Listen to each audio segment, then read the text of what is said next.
Assalamualaikum warahmatullahi wabarakatuh. Perkenalkan, nama saya Ainur Siti Fauzia dengan NIM 121701006, mahasiswi Matematika Fakultas Sains dan Teknologi UIN Sunan Gunung Jati Bandung. Di sini izinkan saya untuk menjelaskan tentang dasar-dasar pemrograman. Yang pertama ada pekerjaan dan komputer. Komputer adalah alat bantu untuk menyelesaikan pekerjaan manusia. Walaupun tak semua pekerjaan dapat diselesaikan dengan komputer, tetapi pada saat ini komputer sangat berperan penting dalam kehidupan kita.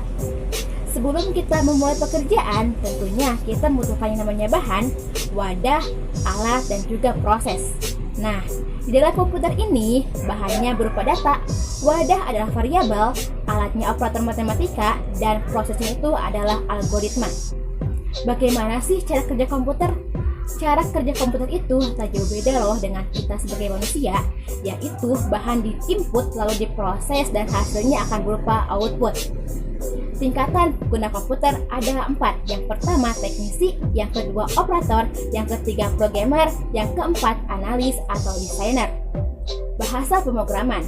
Bahasa pemrograman itu ada 2. Yang pertama compiler, yaitu bahasa yang menerjemahkan secara langsung ke dalam bahasa mesin. Dan yang kedua ada interpreter, yaitu bahasa yang menerjemahkan secara baris berbaris. Lalu, apa sih manfaatnya bagi kita anak matematika belajar tentang program? Jangan salah teman-teman, di sini kita sangat butuh dalam bidang statistika, bidang murni, terapan, dan juga komputasi. Sekarang ada pekerjaan, algoritma, dan juga program. Pekerjaan adalah kegiatan untuk mengubah bahan menjadi sesuatu barang yang dapat kita gunakan. Dan algoritma. Apa itu algoritma? Algoritma berasal dari kata algorithm, pelafalan orang Arab untuk al-Khwarizm yang memiliki nama asli Abu Abdullah Ja'far Muhammad Ibnu Musa al-Khwarizmi, seorang ilmuwan dari Uzbekistan yang merupakan pengarang buku Al-Jabar wal Muqabalah. Pada awalnya, algoritma itu adalah cara-cara atau prosedur pemecahan masalah matematika. Dan sekarang kita mengenal algoritma sebagai cara atau urutan langkah-langkah untuk menyelesaikan sebuah pekerjaan. Setelah tadi kita mengenal apa itu algoritma, di sini ada kriteria algoritma. Sebuah langkah-langkah dapat dikatakan algoritma apabila memenuhi kriteria berikut ini. Yang pertama, algoritma itu harus berhingga. Yang kedua, algoritma tidak boleh ambigu. Artinya, setiap langkah-langkah harus terdefinisi. Yang ketiga, algoritma harus tepat. Yang keempat, algoritma harus pasti. Yang kelima, algoritma harus efektif. Dan yang keenam, algoritma harus memiliki input dan output. Penulisan algoritma dapat kita lakukan dengan 3 cara. Yang pertama, menggunakan bahasa natural atau bahasa Indonesia atau Inggris. Berbentuk seperti sebuah narasi, agak panjang dan sedikit ambigu karena terkadang terdapat makna yang ganda.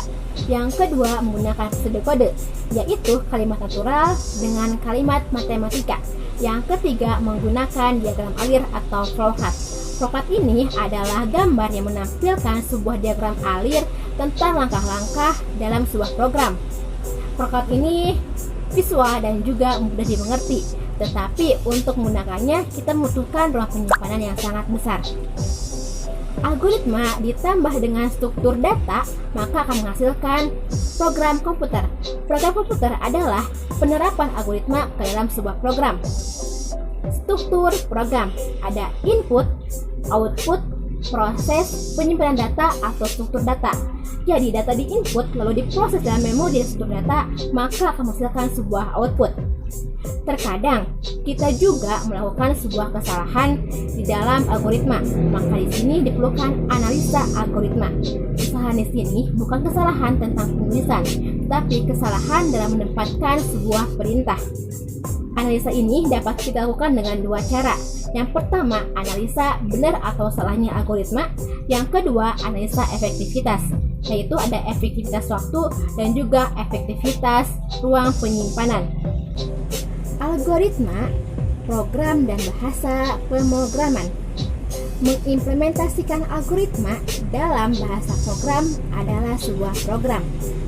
Untuk memudahkan user dalam menggunakan program, maka selain algoritma, kita juga membutuhkan interface atau antarmuka yang berisi tentang keterangan tentang program dan juga apa yang harus dilakukan oleh user.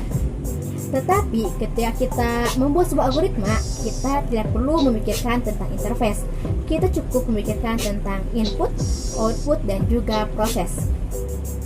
Aplikasi algoritma dalam kehidupan sehari-hari. Secara tidak sadar sebenarnya banyak contoh-contoh algoritma dalam kehidupan kita sehari-hari. Contohnya adalah algoritma memasak mie. Bahan yang kita butuhkan adalah mie dan air. Alatnya itu adalah kompor, sendok, dan juga tempat memasak mie. Dan wadahnya itu adalah mangkok. Prosesnya adalah kita nyalakan kompor, lalu didihkan air. Kemudian buka bungkus mie dan masukkan mie ke dalam air yang telah mendidih. Buka bumbu dan masukkan ke dalam mangkok. Lalu angkat mie ketika mie telah matang dan tuangkan ke mangkok. Maka mie siap kita makan. Data dan variabel. Data dan variabel adalah satu kesatuan yang tak dapat dipisahkan. Data secara umum terdiri dari huruf, angka, dan juga string atau kumpulan karakter. Semakin besar angka yang diolah, maka akan semakin besar wadah yang dibutuhkan. Tipe data. Tipe data adalah jenis atau tipe variabel yang menentukan nilai yang terkandung di dalamnya. Tipe data terbagi dua.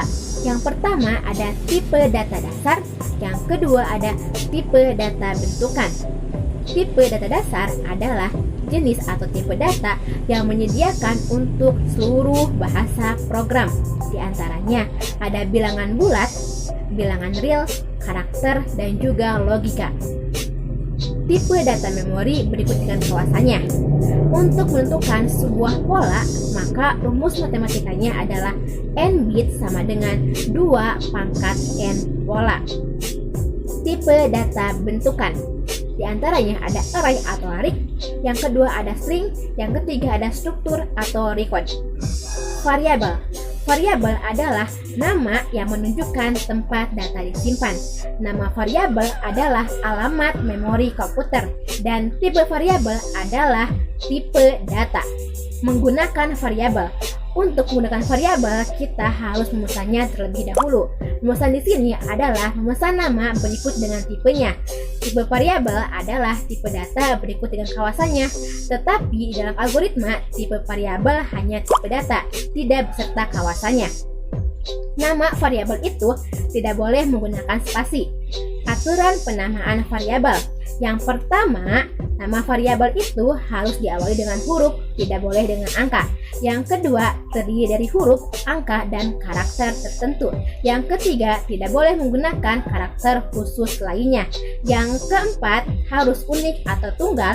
Yang kelima, tidak boleh menggunakan kata perintah yang telah ada dalam bahasa program. Sifat variabel. Variabel adalah nama. Tipe variabel adalah tipe data. Variabel berisi data.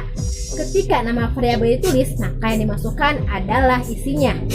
Terus yang kelima adalah variabel itu hanya boleh berisi satu data.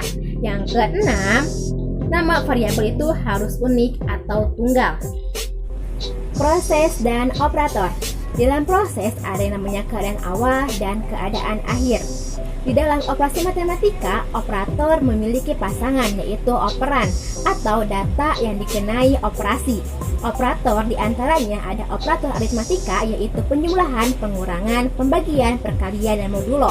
Lalu ada operator perbandingan yaitu lebih dari, kurang dari, lebih dari sama dengan, kurang dari sama dengan, dan tidak sama dengan. Ada juga operator logika yaitu disjungsi, konjungsi, dan negasi. Proses dasar dalam algoritma ada mengisi variabel, menampilkan isi variabel ke layar, dan juga rumus. Cara mengisi variabel bisa dengan berbagai cara, diantaranya diisi secara langsung, yang kedua diisi dari variabel lain, yang ketiga variabel diberi nilai ekspresi, yang keempat variabel diberi nilai dari piranti input. Selanjutnya adalah menampilkan isi variabel ke layar, yaitu dengan mengetikkan kata output diikuti nama variabel di dalam kurung. Lalu rumus. Di dalam operasi matematika ada operan, operator, dan juga hasil. Operan adalah keadaan awal, hasil keadaan akhir, dan operator merupakan alatnya. Selanjutnya adalah perintah. Proses adalah perintah. Perintah output terdiri dari dua varian. Di antaranya, perintah menampilkan isi variabel dan perintah menampilkan apa adanya. Dalam perintah ini ada piranti output, di antaranya yaitu ada speaker, layar, dan printer. Sedangkan piranti input ada mouse, keyboard, dan juga mic. Blok perintah. Blok perintah adalah kumpulan-kumpulan perintah yang bergabung menjadi satu kesatuan, di mana kita bisa mengidentifikasi antara input, proses, dan output. Blok perintah ini digunakan untuk memudahkan programmer dalam membuat algoritma dan menganalisanya. Teman-teman semua, mungkin hanya itu yang dapat saya sampaikan. Mohon maaf bila banyak kesalahan kata ataupun kekeliruan dalam hal lainnya. Rekaman ini atau video ini diambil di Tasikmalaya pada tanggal 28 Oktober 2021. Penjelasan saya ini murni hasil saya menghafal. Saya ketika menjelaskan tidak membaca ataupun menggunakan bantuan alat lainnya. Allah SWT saksi atas semua ini, dan jika saya berbohong maka saya siap menerima sanksi dari Allah SWT. Wassalamualaikum warahmatullahi wabarakatuh.